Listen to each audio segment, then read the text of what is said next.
Hi everyone, welcome to the second video in my spring makeup series.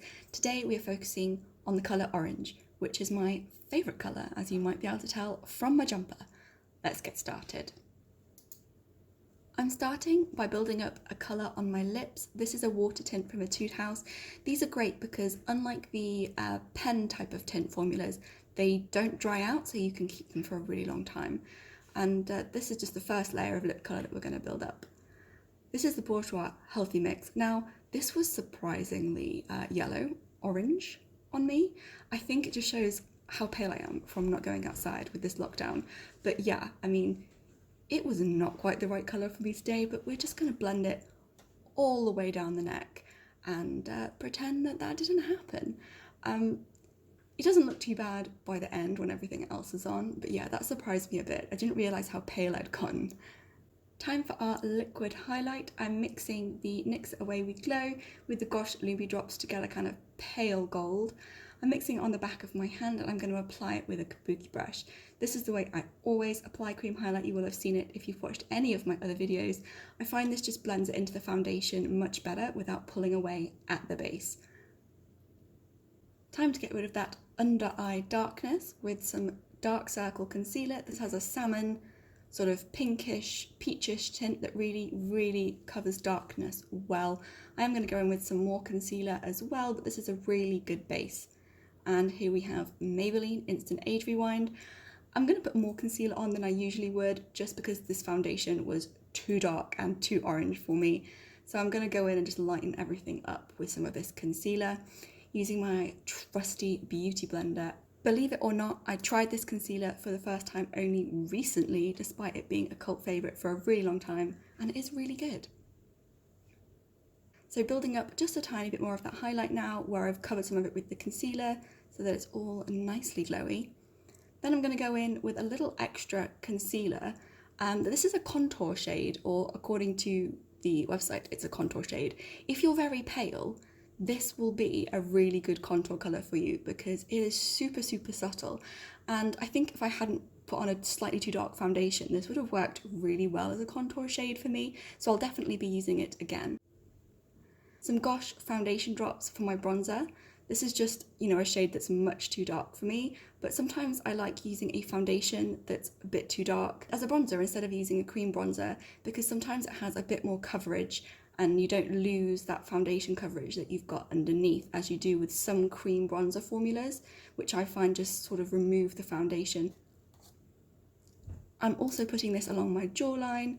It's not really a contour shade, but I was too lazy to get another one, and a bit more concealer just on my chin, where I've had some breakouts recently because I ate too much chocolate at Easter. Some Gosh Lumi drops now in the shade Coral. I've had these for ages. They're really just like a loved and trusted product for me. I'm going to go crazy with the blush today. It is going to look a little bit insane at first, but you just have to trust me that when we get the eyeshadow on, it's not going to look quite so crazy. I'm also adding some cream blush into the crease as part of my transition shade. This is something I almost always do if I'm doing a sort of one colour themed makeup look and I want everything to tie in nicely together. Now some powder. This is Gosh Prime and Set with Hyaluronic Acid. I have a couple of powders I'm going to use today, but I'm going to use this one where I get a slightly more oily and where I've got concealer that I really want to set down, a bit in that smile line there. This is a really nice powder if you have dry skin because it really sets everything, but it's not quite as drying, so I don't get crepey under eyes when I use it. This is the One Powder Wonder from Beauty Pie. I did try this all over the face and I didn't like it under the eyes or where I had a lot of concealer. But on the edge of the face where I don't need everything to be quite so matte, it's really pretty because it is more of a demi-matte powder. It doesn't really set things the same way as a translucent. Some blush, and I warn you, we are going crazy with the blush today. This is a really nice one from Tarte. These are super pigmented. But as I said, we're doing a really bright eye, so I really want the blush to balance out on the face so that I don't look too washed out in comparison to the eye makeup. I am going to take down the edges of it just a little bit though, because I did go a tiny bit crazy. I love this Real Techniques brush. It's so handy for so many things. And I'm going to top up my lip tint. We're really going to slowly build the colour today so that it's just going to be super long wearing, and when the top products wear off, you're still going to have that really good tint underneath, which means you're not going to feel like you have to top up your lips quite so often. New eye makeup brushes from EcoTools. I love EcoTools eye brushes. They're super soft, they're really good quality. First, I'm going to use the blush as a transition shade. We're really going for a sort of orangey coral sunset look today, something to match my jumper. I'm going to use several of these individual shadows from Kiko. I had a bit of trouble with this first one, getting the pigmentation even, so I did go in with some setting spray to make it a little bit more intense. It took a bit of blending. Ooh, there's a fly in the background. That's not good. It did take a bit of blending, and I did have to go in with my finger the way I usually would with a shimmer or a glitter to build that colour up. But it did work in the end, and I'm just blending up the edges here with a little bit more of the blush with that angled EcoTools eye brush.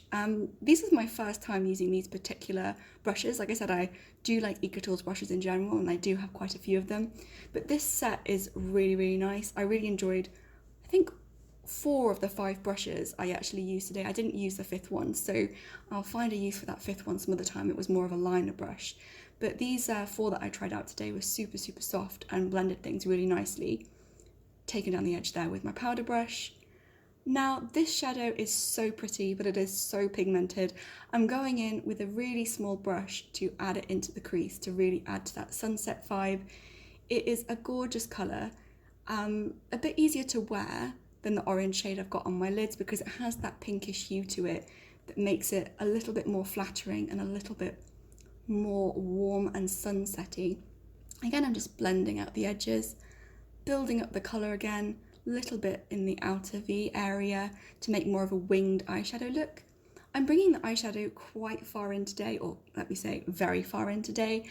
I thought I'd just try this as a slightly more modern, interesting look, but if you don't like having eyeshadow all the way into your nose, if you feel like it makes your eyes seem too close together, then you can just stop more at the tear duct like I would with most eye looks, but I felt like doing something a little bit different today. Again, I'm just building up that orange shade again because I blended some of it away. Then I'm taking that beautiful orangey pink on the lower lash line. This EcoTools brush was really soft and not scratchy at all. And again, right in through the tear duct there.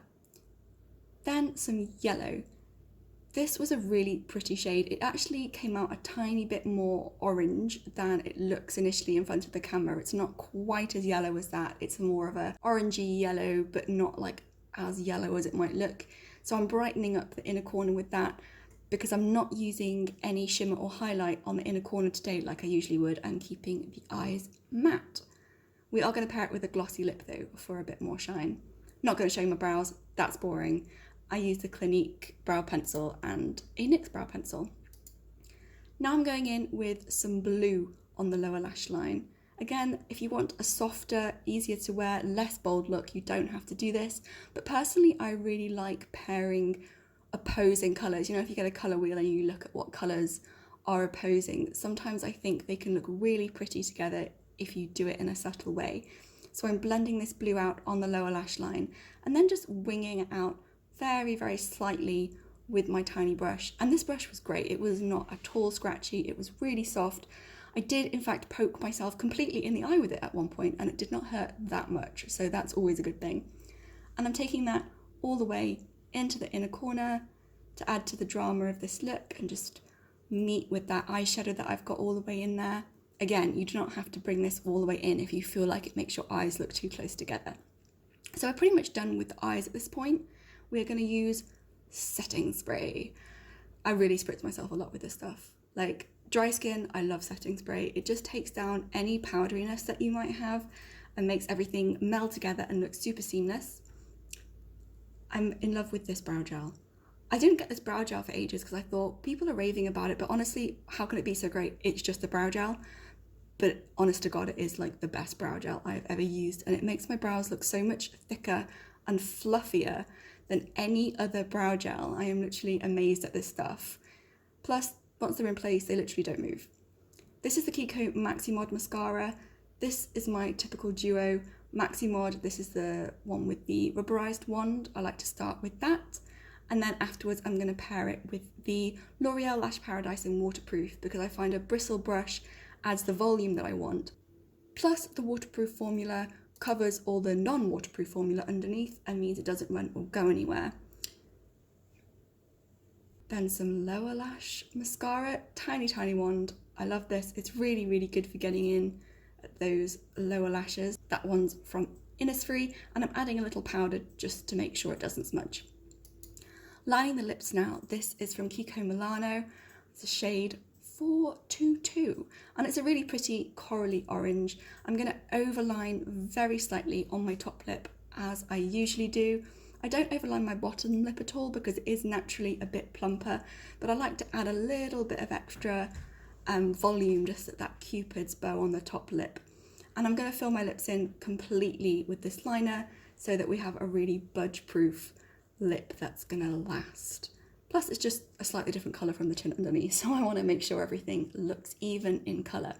This is a gloss from Maybelline. I'm not sure they make this anymore, I've had this a while, but it's just an orange gloss. It's quite pigmented, but you could use something like the NYX Butter Gloss, which they make in lots and lots of shades, which is similar to this in that it has a reasonable amount of pigment and it's high shine.